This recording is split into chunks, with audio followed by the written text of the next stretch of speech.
It is time for us to be joined by our good friends at the Berkshire Edge. The BerkshireEdge.com is a location where you can go to find out all the latest news, events, community calendar, from hard news to events. They have it all, and they're there 24 hours a day, 7 days a week. The BerkshireEdge.com, and we welcome in Marcy and David. Good morning. Good morning. Well, good morning. Good morning. It's been a while since we've spoken with you. I was going to say. Yes. It's nice to have you back on the air. Thank you very much. Because we missed 2 weeks. Yeah, we remind people that not only do we do this live during the week, but also we put it up and rebroadcast it on the weekend for weekend people as well, simply because, yes, we cover hard news stories, but also we talk about different events that go on, whether it's arts or whatever in the region. It's vitally important, and we missed you the past couple of weeks, but we'll get right back into it right now. And big story. We just had this in Connecticut, where two regions are going to merge. It's going to take a couple of years.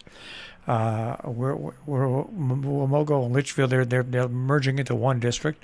The towns all voted for it. The process for merging the Southern Berkshire County school districts, that is also moving ahead as well. It seems to well, they've been talking about it for years, and it makes sense in terms of the infrastructure and the enrollment is. It really two different school districts with, they just don't have the enrollment to support that. But on the other hand, the towns and the community are proud of their districts too. Independence, that's right, independence. So that's right. So they don't like to give it up. So, but the process, nevertheless, is moving ahead. And the latest that they've done is to hire a consultant, transportation consultant, to figure out how to transport. Should they merge? How are they going to get these kids to school?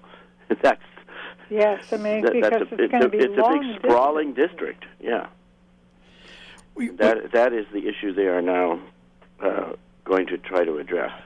There's so many factors that go into it. When Region 1 was the first regional school district formed in the state of Connecticut, that's why it's Region 1, and it set up, the legislature set up actual state law the way the district it covered, and that law created, of course, the law that had other districts come on board, but it was the first district, and it was an amazing thing because it was done so many years ago. Each town had their own independent grammar school and high school, and each town now still has their independent grammar school and their own local board of education, but then there's a regional board of education, because that independence that the towns seek is important, but it's also important that it's not getting any easier or cheaper to operate any business, and a school district is a business.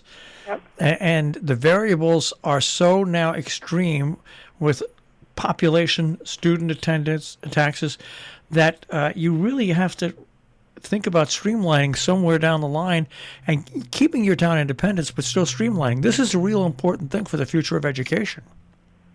It is. Yes. Of course, the issue here is that we have the districts themselves are rather large, and if you merge them, there's going to be, for some students, there's going to be a considerable bus ride, much longer than they endure now, and that's another issue for parents and school districts to consider. Well, we have that here with Kent. Yeah. Kent is the farthest away. Kent is the actual town of Kent is closer to a town and a school district to the south of us than it is to Housatonic Valley Regional High School, and it's a very long bus ride for students that ride on that. But once again, coupling the schools does make a financial gain for taxpayers, and also a gain for students, because they're exposed to other students that were not exposed to. Yeah, and a larger school district can offer, presumably, perhaps a richer educational experience. Yep. And I don't mean that just in terms of money, but I mean in terms of the resources they have. Well, yes, because you have more students, you can offer more. You get more students, you get more diversity in the student population as well. Right. And there's nothing. I know when But you can justify a greater variety of courses if you have more students enrolled in each one. When I graduated 8th grade and went from Sharon Center School to Housatonic Valley Regional High School, it basically took me almost 3 to 5 months of the school year to interact with students from North Canaan, Kent, Cornwall, Salisbury, and once that interaction was complete, it's great. But when you're in a combined district like that, that interaction is built into it, which is not a bad thing. Right. Yep. Now, Right. I know people are listening saying I'm not endorsing anything. I'm just telling you the experience that we've had here and that I've had here with education. I understand that people want their independence, but the future doesn't call for school districts really to succeed unless they find some way to succeed. Well, and I think the underlying issue here is this is a sign of the evolution, let's say, of the population of this area, going from Farms. Pardon, Marcy? Farms and going from farms and manufacturing to more of a second home destination, where there are fewer students and fewer. The communities are made up largely, or not largely, but a greater percentage of people that don't have children and may not live here year round. So it's becoming it's a different demographic. So that's what this represents. Yeah, it's also but it's an important story, and like you're just at the beginning stages of this, and like I said, the regions that combined here are now, even though they've agreed, it will take another year and a half to institute. It's not a very easy process to institute. A lot of work that goes into it. Let's move on to something else, and this is great because one of our underwriters told us about this, and we feature a story on what they do each week. Downtown Great Barrington, and it even extends out, by the way, to Sheffield. I'll tell you that because Berkshire Distillers does something there. Friday nights, Saturday afternoons, and the evenings, busking, and explain to the people who are listening what busking is. I think that this is an idea. I think what it started probably a year ago, and it's really, really picked up steam. Well, it did. Busking really means street musicians or street performers who are performing outdoors for money. We have a project called Berkshire Busk that started in Great Barrington last summer and was a huge success, and has expanded to more nights and more performers this year. So every Friday and Saturday night, along the downtown, along Railroad Street and Main Street of Great Barrington, at different locations throughout the town, there are these performers. Some are musicians, some are acrobats, some are mimes, but they are there every Friday and Saturday night from 6:30 to 8:30, all summer through Labor Day, and it's extremely enjoyable. It's bringing people downtown, and it's a different. These people are booked for the whole summer, but it's different performers every weekend, so it's not the same people every week. But there's a whole schedule of different performers who've been booked for the whole summer. They're not performing for money. The project has raised money and is able to pay people to perform. So it takes one aspect of busking out of the equation. They're not there passing the cup or passing the hat. They are paid, supported by the project, which is supported by a number of businesses and foundations and individuals. And it's really very joyful. And our managing editor, Shaw Isaacson, went down there, went last Saturday night. He spent the evening just enjoying the busking and wrote a wonderful story about it. So it's, and many of the restaurants now have outdoor tables. That started during COVID, but it's continued. Railroad Street, which is a main commercial street in downtown Great Barrington, is closed to traffic on Friday and Saturday nights. So it's like a party downtown in downtown Great Barrington. So it's really something to come and see. And like I said, it's even extended out. Berkshire Distillery has a free concert every Saturday night as part of that series. And it's just great because what we found here, each town has their own day, like Great Barrington has it and all that, where they have free concerts and everything. But by offering music, it's just such a big attraction to bring people in into your community, whether it's in Great Barrington, wherever. It's just a great idea, and it costs a lot of time to do, but it doesn't cost a lot of money, and I think it yields great effects for the community. So. Well, that's what they're hoping, yeah. and we need it right now. I mean, we need just the joy of music, you know. And this is where I come in here and where you come in there, because you provide all the information. If people want to know what's going on, they don't have to pop around a million places. They can just go to the BerkshireEdge.com. Calendar.com. Yeah, and all that information is there. Right. You can get to our calendar either from inside the Edge by going to our menu and clicking on Calendar, or you can just go directly to Berkshires with an S, BerkshiresCalendar.com. And we have hundreds of events. And also, I mean, we have the interesting offbeat events because we invite the public to post their events for free. So we have all organizations that don't have an advertising budget, but have interesting things going on. So you may not know about them unless you come to our calendar. And you can get your tickets right there. And you can go link right to the box offices. If that's the way that you get to a performance. Right. Well, I just think it's a great idea. And of course, we also have our magazine, which is now called Out and About with the Berkshire Edge. The May, June, July issue is in circulation now, and in a couple of weeks we'll have the August, September, October issue, which is also extremely comprehensive about what's going on in individual towns and across the Berkshires in general, and gives you links to the online calendar. All right, we're going to move on to the next story because this is a great story. People helping people, the agricultural community around here. Yeah. You have an event going on that's a fundraiser being put on by two local farmers. So let's talk a little bit about that. Well, go ahead, Marcy. Well, no, I just want to say that there was a lawyer in town named Harry Conklin, who died last year, and a Harry Conklin Fund for farmsteads was set up in order to support access to land for farmers, for small-scale farmers, while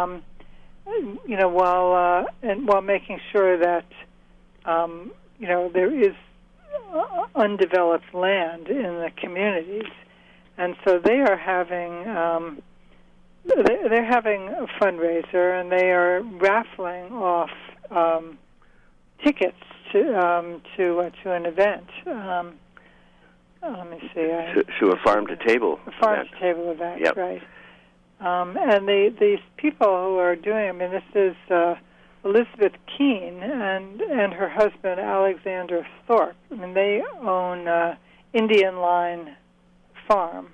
They are one of the first farm-to-table, one of the first CSA farmers in the Berkshires, and so CSA stands for Community Supported Agriculture. Right, where you can buy shares, and you provide funding for a farmer ahead of the season, and have shares in the farmer's produce. So they are hosting a farm-to-table dinner at their farm on Saturday, June 30th.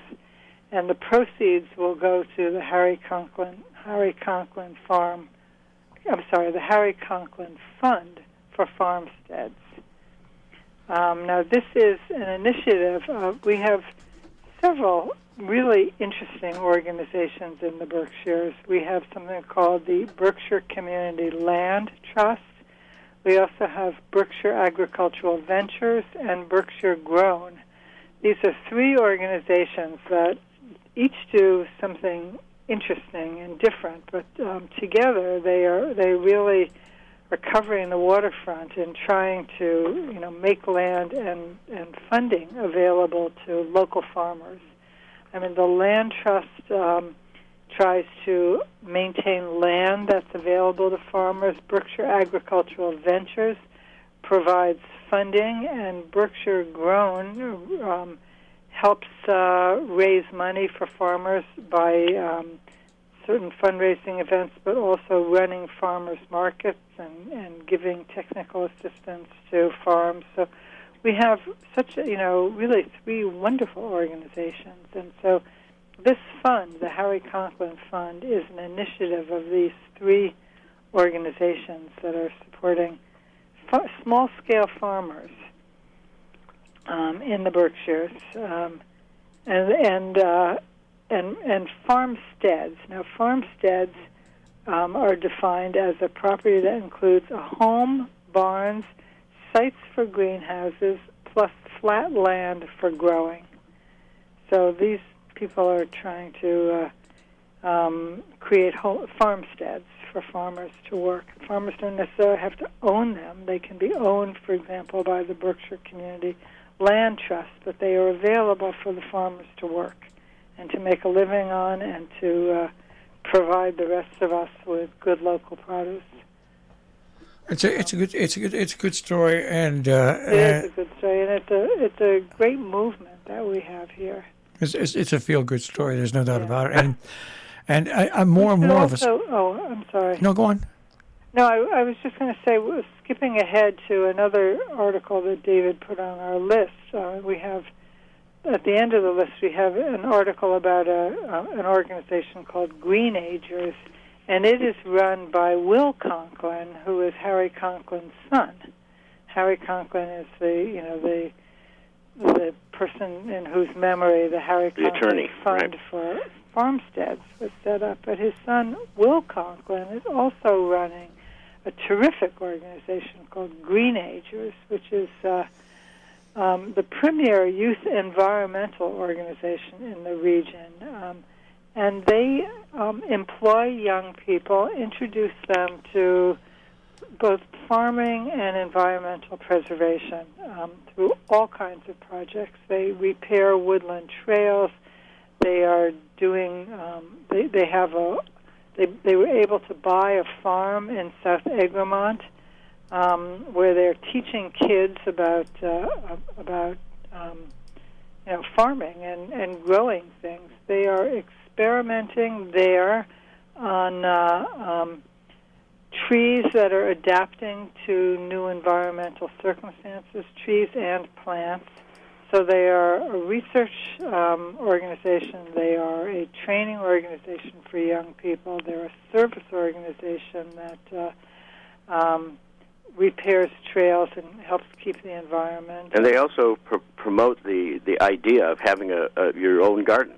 Right. And because they will come and build your garden for you. Right. I mean, we have 3 raised beds that were installed in our yard by Green Agers. They were built and installed, and in the first year they actually planted them. And we often buy plants from them. They also sell plants at the beginning of the season that they've developed in their own greenhouses and gardens. So the Conklins, the late Harry Conklin and his son Will Conklin are making a tremendous contribution to the future of farming and the future of environmental preservation in the Berkshires. And so really to be saluted. Wonderful people. All right, now, I've been following at the BerkshireEdge.com the race for, I think it's Attorney General in Berkshire County. Sheriff. Sheriff. Well, also, I think isn't the sheriff, but isn't there another high office? There will be a race for Attorney General. So I've been following that, and now I see that the reason I brought that up is that there's a race now for the post of High Sheriff, and not low sheriff. No, explain what High Sheriff means to people that aren't really quite sure. Well, High Sheriff is a term that harks back to colonial times. He's kind of the county-wide law enforcement officer and is in charge of the jail. That's the sheriff's department is nominally in charge of the Berkshire County House of Corrections, which is in Pittsfield, otherwise known as the jail. I mean, it has this kind of old-fashioned, you can imagine Robin Hood. With these old-fashioned terms, but right. High Sheriff, not low sheriff, the High Sheriff. Well, in Ulster County, they have just the Ulster County Sheriffs, and like Dutchess County Sheriff. So I would imagine it's a position similar to that. Yes, it is. It's very similar to that. But, this is usually kind of an invisible position. But this year there is quite a heated race. I mean, we have the incumbent sheriff, Thomas Bowler, Bowler, and we have someone running against him named Alf Barbalunga.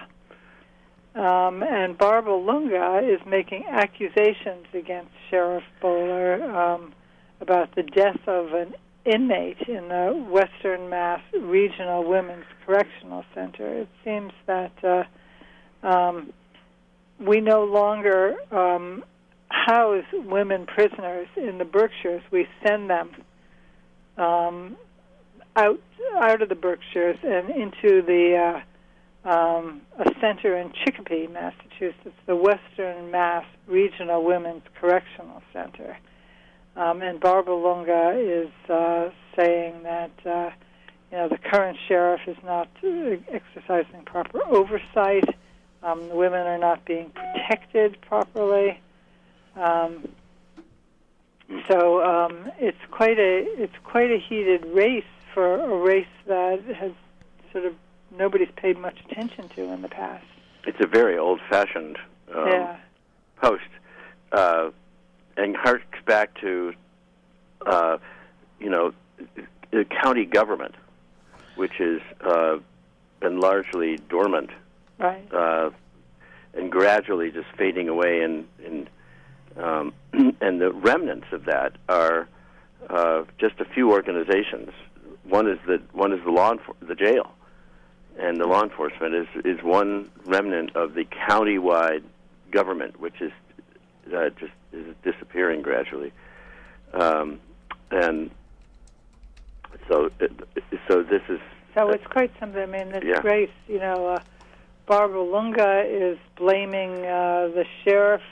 For sending somebody who was high risk and wasn't getting attention, and the sheriff is now saying that Barbalunga really doesn't care at all about these inmates and their families. He's just using them to win votes by doling out half-truths. So it's getting quite nasty, actually. Now, sounds familiar. Yeah. Is this? It's funny. I'm looking at the pay for the sheriff's department, but I don't really see a pay for the high sheriff listed on this. I don't know. Let's see. Yeah, we didn't include that. I was just. I don't know. I don't know if we know it, but we can. Who's the high sheriff now? The high sheriff now is Bowler, Thomas Bowler, Bowler. I just want to see if he's even included in the regular sheriffs. In the regular sheriffs, and I don't see his name. There must be a salary. We'll try to correct that. But the main function now of sheriffs is prisoner transportation. They also serve summons. And they serve summons, right? Yeah. they're agents of the court. Right. Right. All right. Well, it's an interesting story nonetheless. There's a wrangle in a position that normally doesn't get No one wrangled. knows about. It's Well, like it has this resonance, though, of old Somebody with a fashioned. star on his chest. Well, and it's sort of like a Robin Hood story.